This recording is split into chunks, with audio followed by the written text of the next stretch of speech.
Welcome to Night World. The road to Blackridge Manor curved like a serpent through the dense forest, swallowed by the fog that hung low and unmoving. Daniel and Claire had been driving for hours, their headlights slicing through a thick curtain of mist that refused to part. The rented mansion sat miles from the nearest town, advertised online as a secluded retreat for couples seeking peace and privacy. To them, it sounded perfect, a weekend away from the noise of the city, a place to heal from the silent distance that had grown between them. But as they turned into the long driveway, something about the air around the house felt heavy, as if the silence itself was watching them arrive. The mansion rose from the fog like something ancient, its walls covered in ivy and time. The windows were tall, black, and reflective, like eyes without pupils. Claire stepped out first, wrapping her coat tighter as the cold crept around her. "It's beautiful," she whispered, though her voice lacked conviction. Daniel smiled faintly, unloading their bags, his breath clouding in the air. The front door stood already unlocked. Inside, the air was still, the smell of aged wood and something faintly metallic hanging in the atmosphere. A grand staircase curved up into the shadows. Everything seemed perfect, yet something in the silence of the place felt expectant, like a held breath that would soon exhale. They explored the rooms in soft awe. The living room was vast, lit by a chandelier of crystal teardrops that caught the faint light from outside. Old portraits lined the walls, faces neither of them recognized, though Claire paused in front of one. The man in the painting wore a dark suit and had pale, unblinking eyes that seemed to follow her no matter where she moved. Daniel laughed it off when she mentioned it, but even his smile faded when he turned off the light and caught the reflection of those same eyes glimmering faintly in the window glass.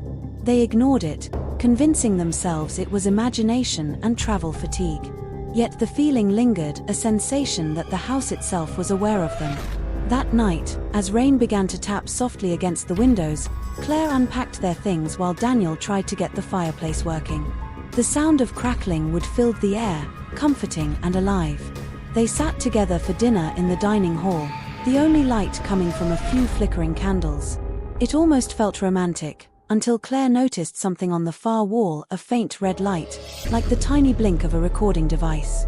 She got up and approached it, realizing it was hidden inside the wooden panel near the ceiling. "Daniel," she said quietly, "there's a light up there." He followed her gaze, his brows furrowing as he stood on a chair to look closer. There was indeed a small camera lens embedded in the wood, aimed directly at their table. At first, they assumed it must have been part of the house's security system. Daniel searched the kitchen for a router or control box, but found nothing. The camera was wired deep into the wall, its cable disappearing behind layers of old timber. Claire's unease grew, the shadows seeming to deepen around her. "Let's call the owner," she said, but when Daniel tried, the phone had no signal. Even their mobiles failed, no service, no internet, just static when he tried connecting to the Wi-Fi listed in the rental details.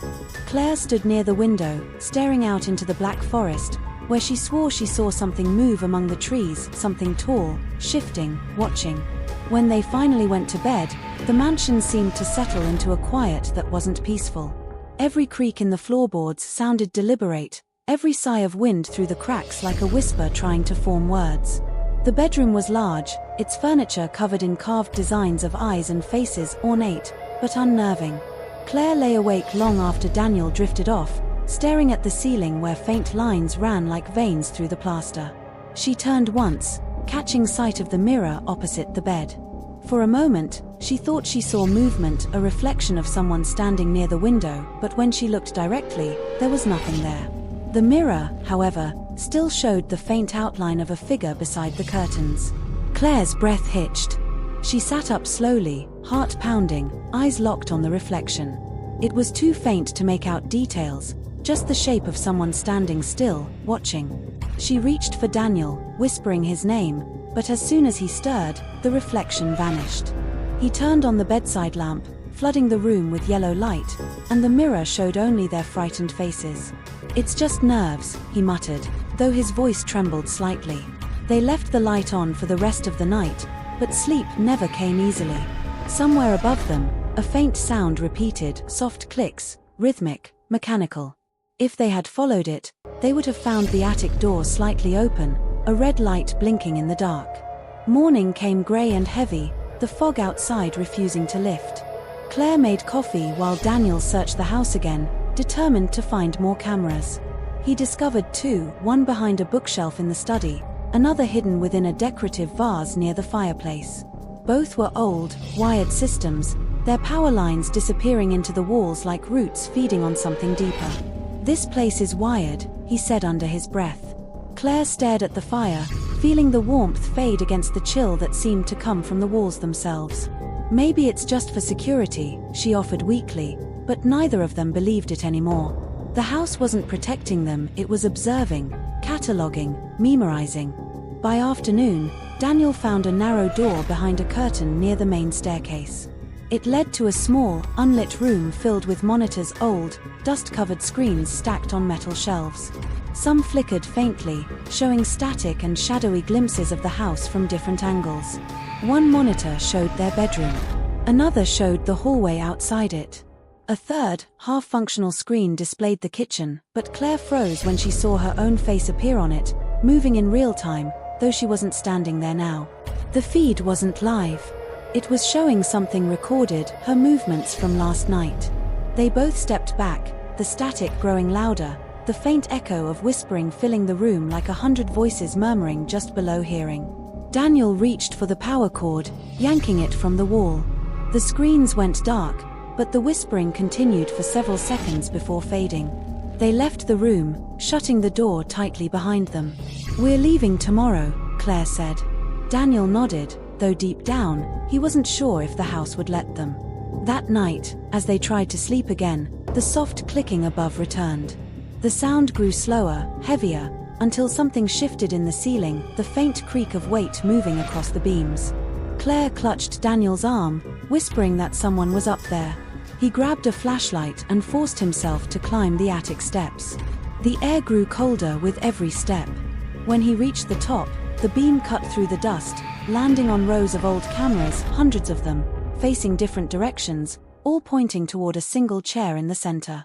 And in that chair sat something wearing a human shape. The figure in the attic chair did not move, yet the feeling of its awareness pressed down on Daniel like a physical weight. He wanted to run, to scream, but his legs were frozen, his flashlight trembling in his grip. The air was thick with the scent of old metal and decay, and the faint hum of hidden machinery vibrated through the floorboards beneath him.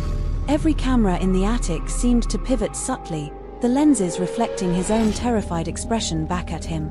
For a moment, the world outside ceased to exist, only him, the figure, and the hundreds of unseen eyes that lined the walls of the room. As he stood there, trying to force reason into a situation that had no logic, a whisper crept into his ears, low and deliberate. "They see everything," it said, though the voice came from nowhere and everywhere at once.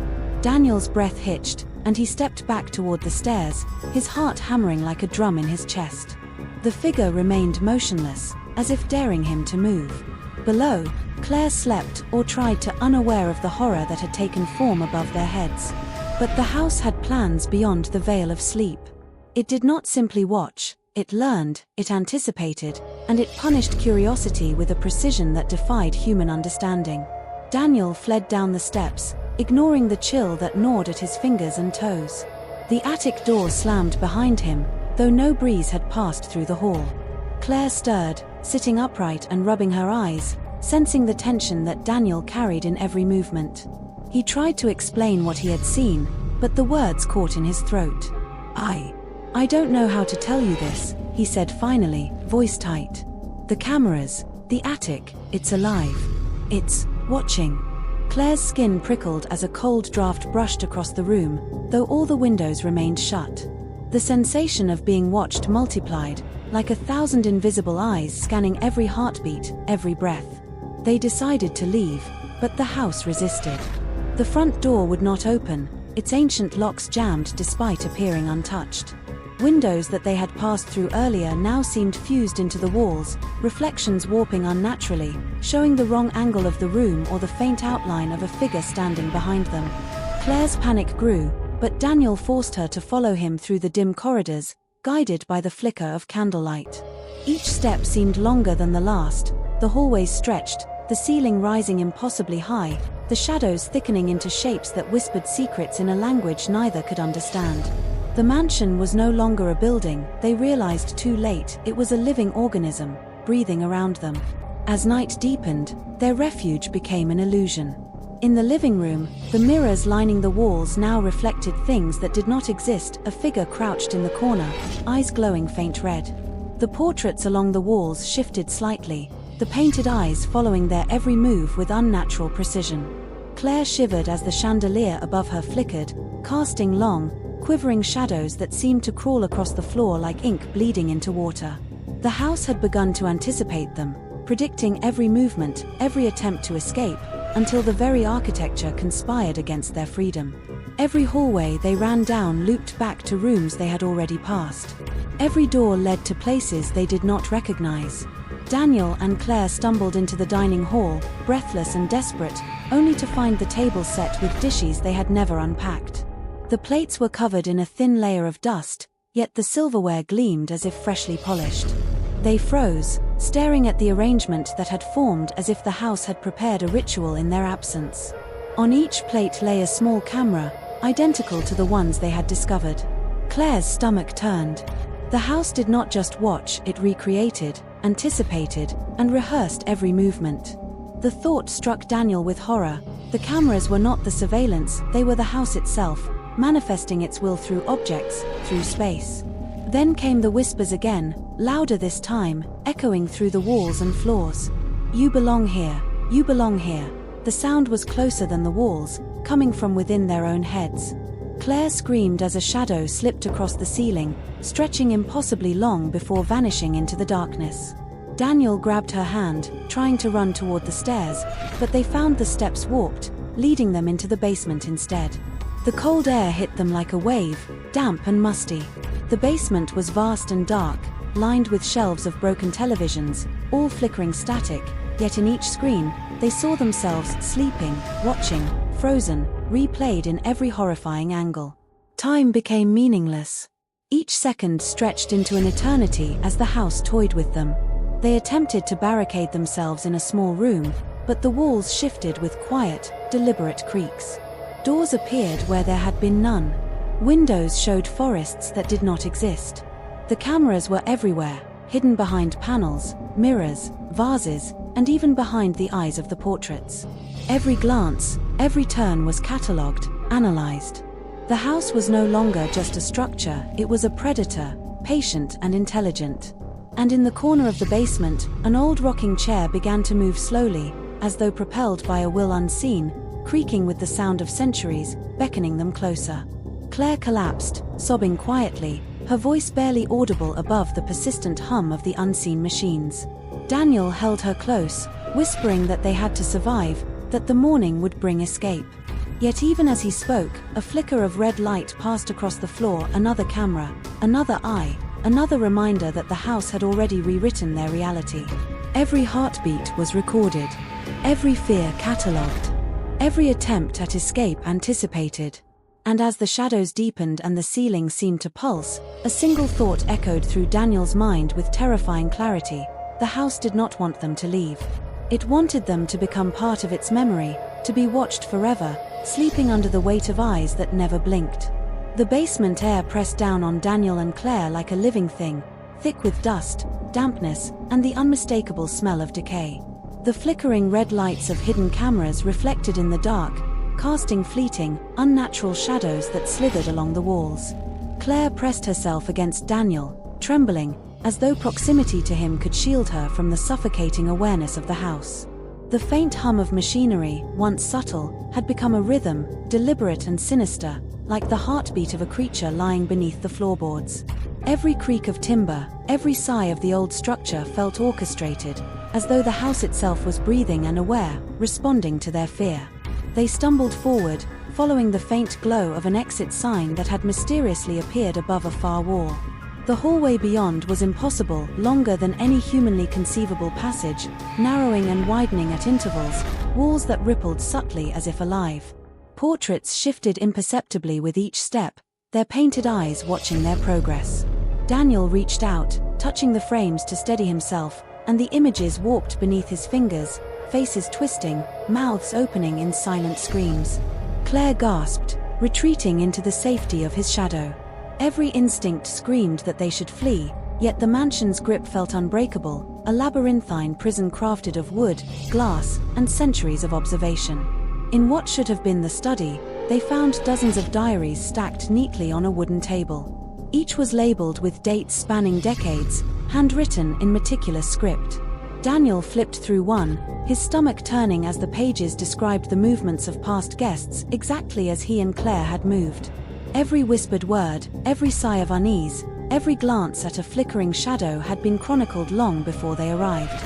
The diaries documented their existence in real time, anticipating thoughts, cataloguing fear. Claire backed against the wall, sobbing quietly, as the realization struck that the house did not merely record, it planned. It had orchestrated every step of their journey, preparing a trap designed for maximum terror. A distant click echoed through the corridor, and the light of the exit sign vanished. Panic gripped them as the walls began to shift again, closing in. The air grew colder, as though the very oxygen had been siphoned, leaving a vacuum that pressed their lungs tight. Daniel tried to recall the floor plan, the stairs, any route to the front door, but every memory failed. The mansion had rewritten itself. The rooms no longer followed reason. The familiar hallways had transformed into a maze where even the air seemed hostile, whispering unintelligible words that clawed at their minds. Claire's hand found his, squeezing tightly as the sensation of being observed intensified. Something beyond the cameras, beyond any human comprehension, lurked nearby. They discovered a door partially ajar, its wood warped and darkened with age. Daniel pushed it open, revealing a room filled with mirrors, floor to ceiling. The reflections multiplied endlessly, each one capturing a different version of themselves, their fear magnified infinitely. And in the midst of the mirrors, moving slowly and deliberately, were shadowed figures, human in outline but impossible in form. Limbs elongated, faces blurred, eyes empty voids reflecting the room itself. They did not speak but moved as though anticipating Daniel and Claire's every step. Every mirror reflected the same terror back, a perfect simulation of their dread. Claire screamed, the sound ricocheting through the endless reflections, and Daniel grabbed her, pulling her toward the nearest door. But as they ran, the door dissolved into a wall. Panic erupted, and the mansion seemed to respond.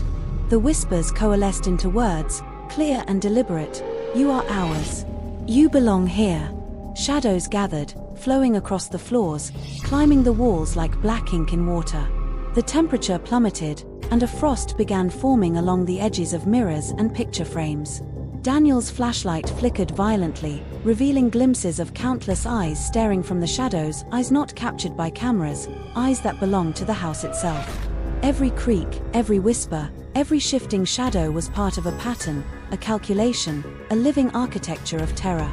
Desperate, they found themselves in a room that had once been a library. Shelves loomed impossibly high, and the books seemed to shiver when touched. On one table, a single camera faced them, mounted in an ornate brass holder, recording silently. Daniel lunged for it, smashing the lens with a chair. The camera fell, glass shattering across the floor, yet the shadows did not dissipate. On the contrary, they surged closer, forming shapes that pressed against the walls, as if angered by the destruction. Claire screamed, stumbling backward into a wall that was not solid, her hand passing through it into cold, dark emptiness. The house was no longer just watching, it was testing, interacting, drawing them into a game from which there was no escape. As exhaustion overtook them, they collapsed against each other in the center of the library. The whispering subsided to a low hum, almost gentle in its cadence, yet the oppressive awareness remained. Claire's eyes darted to the ceiling where the faint blinking of a red light returned, almost imperceptible, signaling that somewhere above, the cameras were always watching, always recording, always waiting. Daniel closed his eyes, whispering that they would find a way out in the morning. Yet deep in his soul, he knew the house had no intention of letting them leave. They were not visitors, they were specimens, guests in a home that would never forget, a structure alive with centuries of accumulated malice, a predator that measured every fear and stored it for eternity. The house had fully awakened. Its corridors no longer followed any logic, twisting and stretching into shapes that made Daniel's mind reel.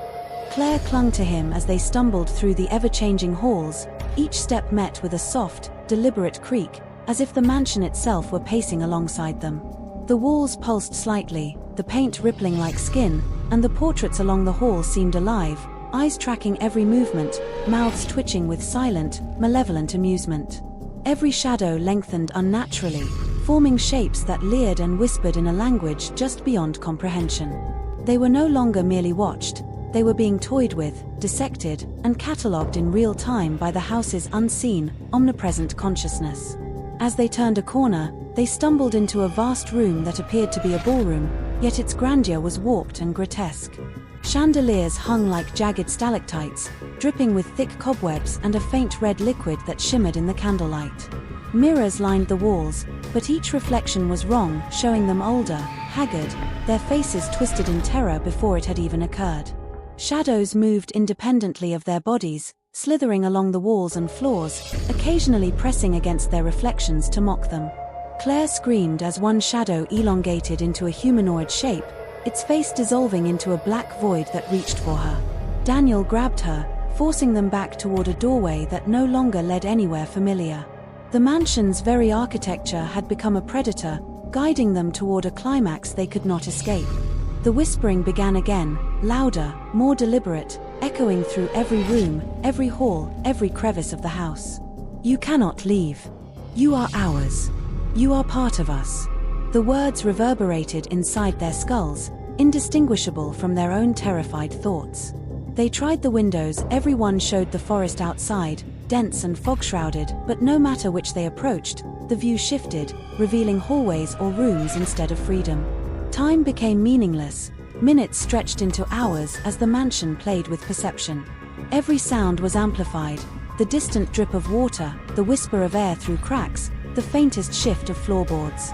The house had absorbed their fear and returned it amplified, tangible, crushing.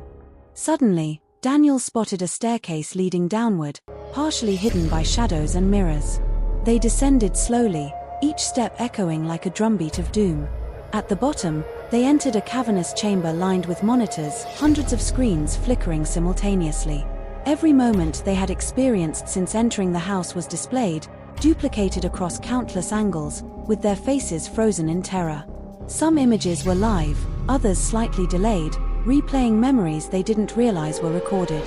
The cameras they had smashed earlier had been only a fraction of the mansion's omniscient surveillance. And there, in the center of the room, was the chair from the attic, empty yet radiating a sense of presence so palpable it made the hair on their arms stand on end. Claire's voice quavered. "It knows us, it's learning us." Daniel nodded grimly, realizing the truth. The mansion was not just observing, it was evolving, feeding off their fear, anticipating every action, manipulating their environment to maximize terror. Shadows on the walls began to separate from their origins, forming shapes that moved with precision, climbing the shelves, creeping along the floors, and whispering threats that were both indistinguishable and intimate. Every heartbeat, every tremor, every panicked breath had been catalogued and amplified. And now, the house was ready to claim them fully, to trap their very essence within its walls, recorded eternally as part of its collection. They attempted to flee back the way they had come, but the staircase had vanished, replaced by solid wall. The ballroom was now behind them, stretching into infinity, with chandeliers swaying though there was no air movement. Daniel grabbed Claire's hand and tried to scream, but the sound was swallowed by the oppressive darkness. One of the monitors flickered to life, showing their bedroom, their most intimate, vulnerable moments captured, and then shifted to show them asleep, trapped in the bed, though they were standing before it now. The house had rewritten reality itself, bending time and space to fold them into its eternal observation. Every corner of the mansion now pulsed with a malevolent life, watching, calculating, waiting for the precise moment to claim them completely. Claire fell to the ground, sobbing, as Daniel searched desperately for any escape. But the walls pulsed, closing in, and the whispering became deafening. Shapes emerged from every shadow, converging toward them, faceless yet terrifyingly human in form. The red lights of hidden cameras blinked rhythmically across the room, synchronized with the house's heartbeat. Daniel realized with a cold, sinking certainty, they were no longer guests. They had become part of the mansion's memory, recorded, catalogued, and trapped within its living architecture. Every fear, every heartbeat, every whisper of panic had been woven into the walls, making them eternal prisoners of observation. Exhausted, broken, and consumed by terror, Daniel and Claire embraced, waiting for the inevitable. In the attic above, the chair remained empty yet commanding, a silent sentinel over the house's growing collection. And somewhere deep within the structure, the cameras continued to blink, capturing the final flickers of fear, cataloging them for eternity. The house was alive, and it would watch forever. Even as the mansion settled into quiet once more, the faint red glow of cameras pulsed in the dark, as if breathing. Outside, the fog remained thick, curling through the trees, concealing the mansion from the world. Inside, Daniel and Claire lay on the cold floor, still conscious yet unable to move, their fear preserved, feeding the house, ensuring it would continue to watch all who dared enter. Somewhere, deep in the walls, a whisper lingered, "Welcome to your forever." Subscribe for more terrifying journeys into Night World.